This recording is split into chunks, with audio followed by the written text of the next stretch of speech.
اور جب وہ لوگ یوسف کے پاس پہنچے تو یوسف نے اپنے حقیقی بھائی کو اپنے پاس جگہ دی اور کہا کہ میں تمہارا بھائی ہوں، تو جو سلوک یہ ہمارے ساتھ کرتے رہے ہیں اس پر افسوس نہ کرنا۔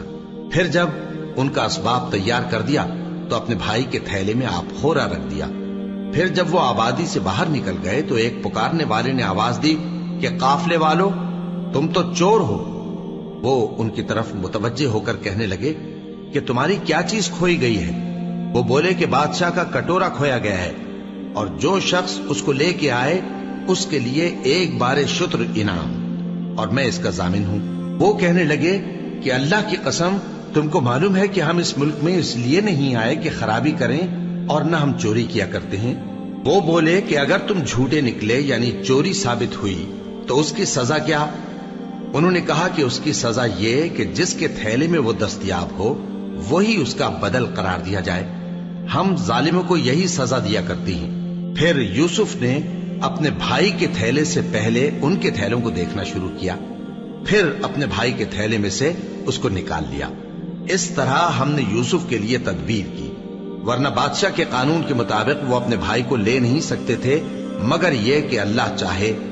ہم جس کے چاہتے ہیں درجے بلند کرتے ہیں، اور ہر علم والے سے بڑھ کر ایک بڑا علم والا ہے۔ برادران یوسف نے کہا کہ اگر اس نے چوری کی ہو تو کچھ عجب نہیں کہ اس کے ایک بھائی نے بھی پہلے چوری کی تھی، مگر یوسف نے اس بات کو اپنے دل میں مخفی رکھا اور ان پر ظاہر نہ ہونے دیا، یعنی زیر لب کہا کہ تم بڑے برے ہو، اور جو تم بیان کرتے ہو اللہ اسے خوب جانتا ہے۔ وہ کہنے لگے کہ اے عزیز، اس کے والد بہت بوڑھے ہیں اور اس سے بہت محبت رکھتے ہیں، تو اس کو چھوڑ دیجئے اور اس کی جگہ ہم میں سے کسی کو رکھ لیجئے، ہم دیکھتے ہیں کہ آپ احسان کرنے والے ہیں۔ یوسف نے کہا کہ اللہ پناہ میں رکھے کہ جس شخص کے پاس ہم نے اپنی چیز پائی ہے اس کے سوا کسی اور کو پکڑ لیں، ایسا کریں تو ہم بڑے بے انصاف ہیں۔ آخر جب وہ اس سے نا امید ہو گئے تو الگ ہو کر صلاح کرنے لگے۔ سب سے بڑے نے کہا، کیا تم نہیں جانتے کہ تمہارے والد نے تم سے اللہ کا عہد لیا ہے، اور اس سے پہلے بھی تم یوسف کے بارے میں قصور کر چکے ہو؟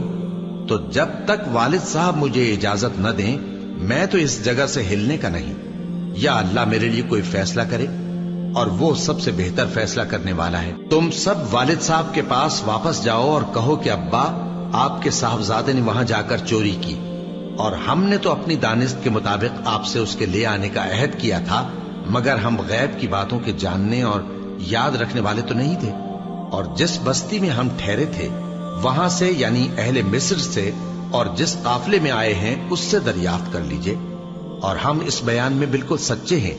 جب انہوں نے یہ بات یعقوب سے آ کر کہی تو انہوں نے کہا کہ حقیقت یوں نہیں ہے، بلکہ یہ بات تم نے اپنے دل سے بنا لی ہے، تو صبر ہی بہتر ہے۔